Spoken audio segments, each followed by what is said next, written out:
And so we possibly reach the end of Classic Series Daleks as a part of the B&M exclusive History of the Daleks series. As in today's Doctor Who product review, I'm going to be taking a look at History of the Daleks Set 15, featuring 2 Daleks from the 7th Doctor serial, Remembrance of the Daleks. In fact, re-releases of 2 previously rare Daleks, including the Renegade Supreme and a regular Renegade Dalek.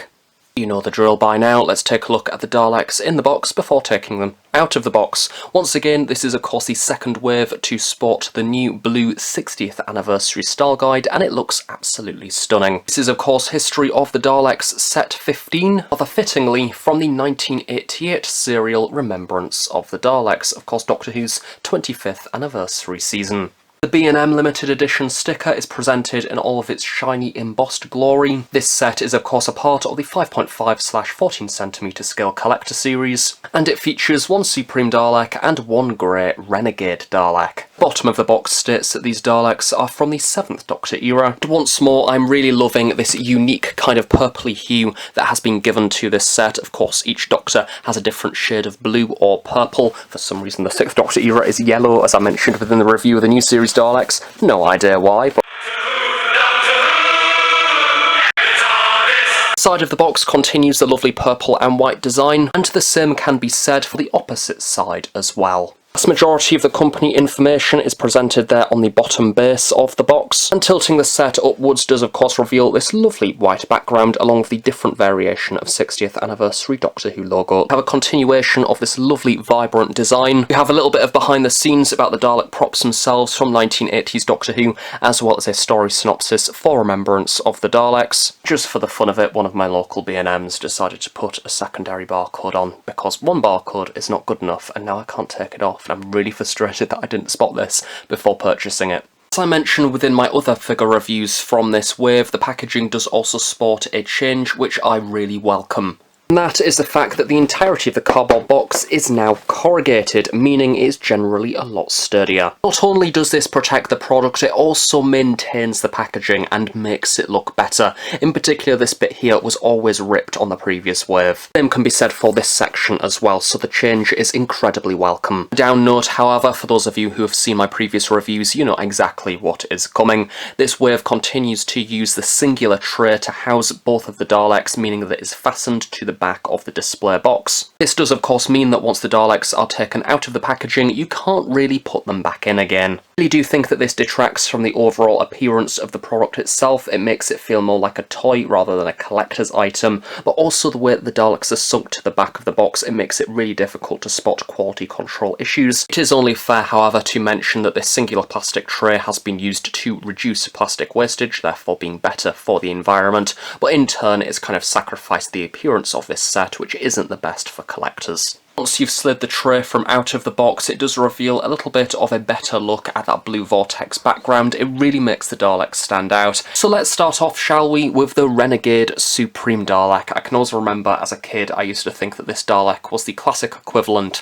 of Dalek Sec. And very much like the previous wave, I was incredibly shocked at the reception of this wave when it was initially announced, with lots of negative comments, especially given that this particular Supreme Dalek was only released once as a part of the Forbidden Planet exclusive series way back in 2010. The Remembrance of the Daleks 4-pack has since gone on to be one of the rarest collector sets released as a part of that line, being incredibly expensive, so I personally thought that any opportunity to see a Dalek that was very, very similar to that original Supreme being re-released would have been a very welcome one indeed, much like the Planet of the Daleks Supreme, but it turns out not, and I don't really know why. But for those Doctor Who action figure collectors that have been there since the very beginning, this set does in fact welcome in a number of changes, which is nice, and also maintains the value of that original version. This re-release is also rather welcome because the original 4-pack was troubled by lots, and I mean lots, of quality control issues. So many people I know had quality problems back in the day, making this release rather welcome indeed. So the 2023 version is on the left and the original there from 2010 is on the right, and instantly you can see a number of little amendments which have taken place. Midsection slats and hemispheres on the 2023 version are much shinier compared to the original release. The original is much more toned down. The ball joints are a darker grey on the originals of which being much lighter. The latest version also sports a much more prominent circular midsection. This did of course debut within the previous B&M exclusive wave. Circular section on the original was used for quite a number of Daleks released around the 2010 period, is much less prominent. Probably the best change for the 2023 version is a brand new eye stalk, looking much more accurate to what is seen within the story. 2010 version isn't particularly the best, featuring a white section which extends beyond the actual sculpt. It just looks a little bit odd. And we also have the retention of the Mini Cooper style ridged dome light, complete with an orange tint as well as a black base. I think is a vast improvement. 2010 version sporting a very simple, very basic, rather boring, kind of curved dome light, again with an orange tint, but it doesn't really have the same pizzazz as the new one. So already, to be honest, even from these changes, I think it is a worthy addition to the shelf. It upgrades on the original, it makes it more 80s specific, especially with the eye stalk and dome lights. So diverting my full attention now to the latest version, the fender has been split into the usual two-stack formation. A matte finish, unlike the original, which was slightly more glossy, and to be honest, I think this looks better. A bit of paint bleed there, which is a little bit annoying, and to be honest, it may have been nice to have a wash applied over the top of this, just to create a little bit of a worn effect. Adding wear and tear to Dalek props is something of which that the history of the Daleks range did really well at the beginning. To make the range has progressed, it's something of which that has kind of descended to the sidelines, which is a shame as it really elevates the toy. Flipping the Dalek upside down for the moment, of course your usual company details are stamped there, featuring your two regular back wheels and the rotating wheel there towards the front. For the main skirt section, this piece is an absolute nightmare for Dalek toys. Even the most minor of paint application issues stands out an absolute mile with that glossy black base, especially with those lovely silver hemispheres. Manufacturing lines as well, seen here but also on the back, are also quite prominent, which sadly due to the colour scheme these things simply can't be avoided. But I don't think it looks bad, I think it looks really nice, and the paint apps are much sharper to the original. This sharp paint application also continues to the mid-section of the Dalek, where that mid-collar has been given a lovely silver paint application. As I mentioned earlier, again, this is slightly shinier to the original release, and you guessed it, you've seen it many, many times before, no doubt. The slat and the mesh is the same sculpt to always. Each individual slat has a rivet at the bottom and top. Again, if I was going to be very picky, I would have liked to see a darkened wash on the mesh, just to make it stand out a little bit more. That central bump, the circular section, which is brand new, which I mentioned earlier, which to be honest is a very minor change, but probably the biggest sculpting change to differentiate from the original release. It goes without saying, due to the sheer age of this sculpt, it would appear that the original Forbidden Planet exclusive midsection is a lot sharper in detail, with the B&M exclusives appearing a lot softer in sculpt. As I mentioned before, the ball joints on this latest version are now a lighter grey, and there isn't really too much to be said about the gun. It follows a rather shiny silver design. Perhaps it's a little bit of a callback to the original set, but I did notice a lot of guns on these Daleks were in fact warped and bent. Mine is ever so slightly, so definitely look out in store for this issue and try and avoid it as much as possible. There isn't particularly anything noteworthy going on with that manipulator arm, it's just got a shiny silver, and then we have the matte black there on the sucker itself. The midsection is exactly the same to usual, no surprises there. The detailing on this is very nice, of course that texturing in the very centre, and I'm very, very, very happy to report that all of these little pillars are nicely aligned, something of which that the original definitely struggled with. I mean, just look at that. What the hell is going on there? Again, to be honest, I really did think that combination of the shiny silver and the glossy black is something that people would really want to add to their collection, which again makes me surprised as to the negative reception that this set had when it was announced. Tilting the Dalek upwards for a moment, of course the glossy black paint application continues onto the dome and it looks lovely. I love the way that the light is bouncing off it. It definitely captures that glossy appearance. I mentioned them before, but I may as well mention them again since it is probably my favourite thing about this re-release, and that is the dome lights. They excellently stand out with that glossy base there. I love that black rim towards the bottom, and the orange as well is a really lovely finish. Brand new revised eye stalk is also a major selling point for this set. The paint application really complements the rest of the Dalek. It makes the whole piece feel very consistent. The black all over the eye stalk is this time a glossy black, unlike the original which was a matte black, but also those individual discs there on that midsection have been given a lovely vibrant white paint application. There we go, a quick comparison to the original colour scheme, but also the sheer bad quality control here. This eye stalk is meant to be pointing forward, not sulking For those of you who don't know, perhaps you weren't collecting back then, Character Options and Forbidden Planet had this habit of putting an elastic band around the eye stalk, therefore pulling it down the longer it was in the packaging, and it was basically an issue for all of the Daleks within this set, bar the Special Weapons Dalek for obvious reasons. Dalek does also have a slightly wider sort of white section on the eye stalk, which looks a little bit unusual because it's clearly not been sculpted to have that wider circular design. The 2023 version is much more accurate to what is seen within the story. There is a slightly larger kind of base here at the end of the eye stalk, with the people there in the very centre, again painted black, but the surrounding colour is in fact silver. This is in fact rather difficult to show on camera, as it doesn't really stand out as much, it has to be said, to the original release, but I do believe it's meant to be more accurate to what is seen in the story, so yeah, bonus points for that. I really like this Dalek. I think it is a really worthy addition to the shelf, not only because it is a rare Dalek, but also it's great to have a Supreme for the Renegades as well. I think that the paint application overall is really stunning. Of course, there is a few paint application issues with paint leaks and things, although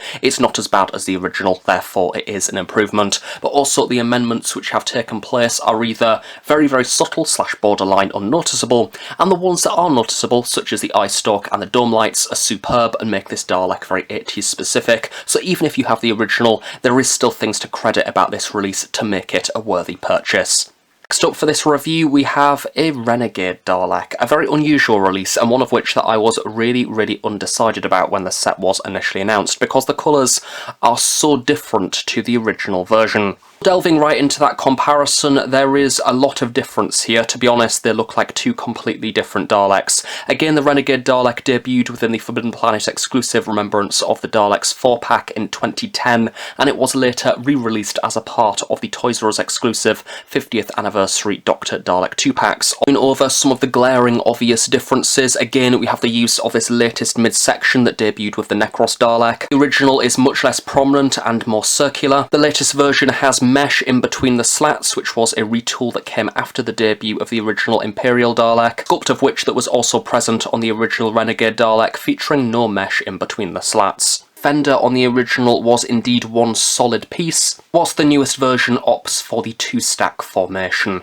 And much like the Supreme, this latest version sports the Mini Cooper ridged dome light as well as a slightly revised eye stalk. The original Renegade has an incredibly short and stumpy eye stalk as well as no ridged detailing on the dome lights. Much like the other Daleks from the original 2010 set, this Dalek also suffered from many quality control issues, such as these scratches. The Dalek came like this, which is really frustrating. Guessed it, shock horror. Starting off at the bottom of the Dalek, we have the fender. As I've already mentioned, this is now in the 2-stack formation, and it is a matte black as opposed to a glossy black. Paint application on this is virtually non-existent. It has been sculpted as opposed to painted, and again, it would have been nice to have a wash over the top of this. In fact, for this Dalek in particular, I would have wanted more than just a regular one wash. I would have loved it if they could have actually gone one step further and gave us a little bit of fire paint application on the fender to represent the Dalek first seen within part 1 of the story. Maybe even a sooty kind of effect to give the appearance that it has been burnt. Either way, this Dalek is too pristine. But as per usual, there is absolutely no surprises on the bottom of the Dalek. The of the Dalek is where we start to see lots of changes, being a major departure from the colour palette seen on the original version.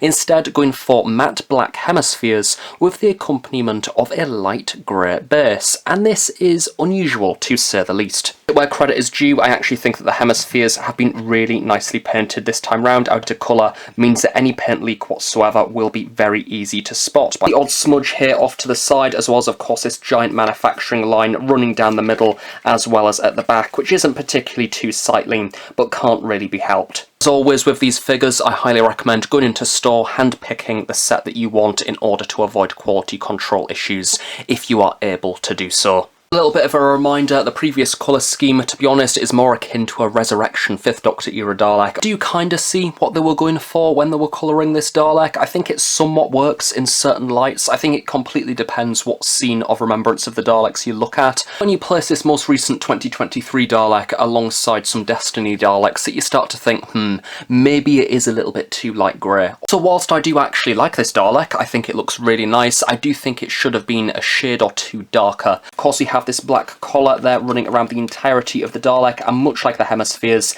this has been given a matte black finish rather than the glossy seen on the original. There is a little bit of paint leak on this and a little bit of a glossy section there for some reason towards the bottom, so again, watch out for these quality control issues. Of course, that circular midsection is also very prominent and stands out a lot compared to the original release. Ball joints on this most recent Renegade Dalek also stand out quite a lot compared to the original, both of which have been coloured a black. For the manipulator arm, this continues the black theme. A glossy black has been used for the main stalk. The sucker is a matte black. No surprises with the gun, basically exactly the same sculpt to usual. To be honest, I think that a subtle silver wash would have really worked on the gun and manipulator arm, just to emphasise them a little bit more. Slats now, of course, these are rather unique to 80s Doctor Who and do in fact feature much less detail. No rivets or anything like that, the slat is merely just a rectangular piece painted black. Some of the detailing on these slats are slightly more sharper compared to others, so we do have a little bit of paint leak there with the silver. I really like the mesh though in between. I think that this really works and looks more authentic to what is seen on screen. Maybe a darkened wash again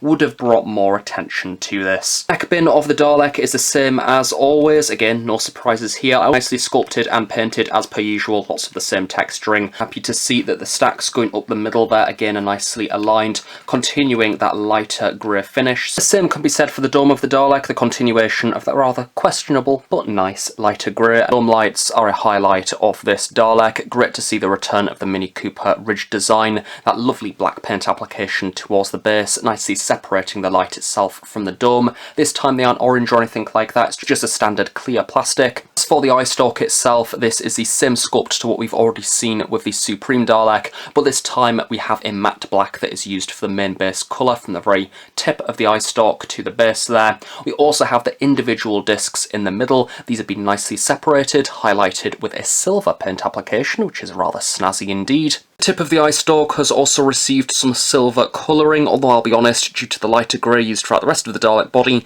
this doesn't particularly stand out. I think it's also accurate to the drones as seen within the story, so that's a plus. Is the weaker Dalek of the set, but I do still somewhat like it, although when it comes to accuracy to what is seen on screen, it is a bit questionable. As I've already mentioned, I think it should be a few shades darker to more. At the same time, I do like this colour scheme. I think that the paint application overall is sharper compared to the Supreme Dalek, and subsequently, I think it is also a lot better paint app-wise compared to the original version. Would have happily accepted like a sooty paint application to represent the damage seen within the story, and maybe even that slight fiery effect on the fender would have been really cool, although admittedly it would have hindered this Dalek from becoming one that you could army build, because not many within that story have exactly the same damage issues. But either way, a little bit of wear and tear would have definitely helped this Dalek just stand out a bit more.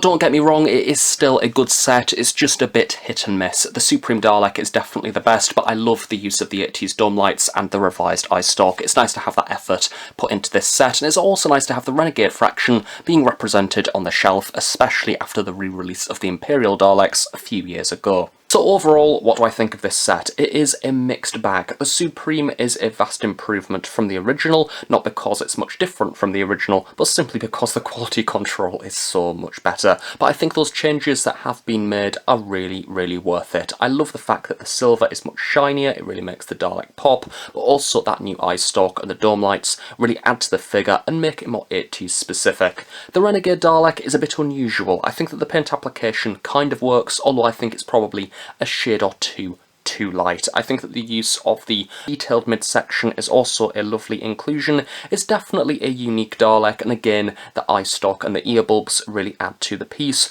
although I don't think it is completely representative of the Dalek as seen within the story. Both of them would have definitely been improved through a little bit more weathering and wear and tear applied to the Dalek overall, much like some of the earlier releases within the series. Essentially, if you're a classic series Doctor Who fan and if you have Imperial Daleks within your collection, this will be an excellent set to complement those Daleks, and I think it's definitely a nice release. It's two nice Daleks, although would have benefited from a few changes. Thank you very much for watching this review. I really hope you have enjoyed it. Do of course stay tuned on The Host Productions for more Doctor Who reviews, and of course I shall see you all next time.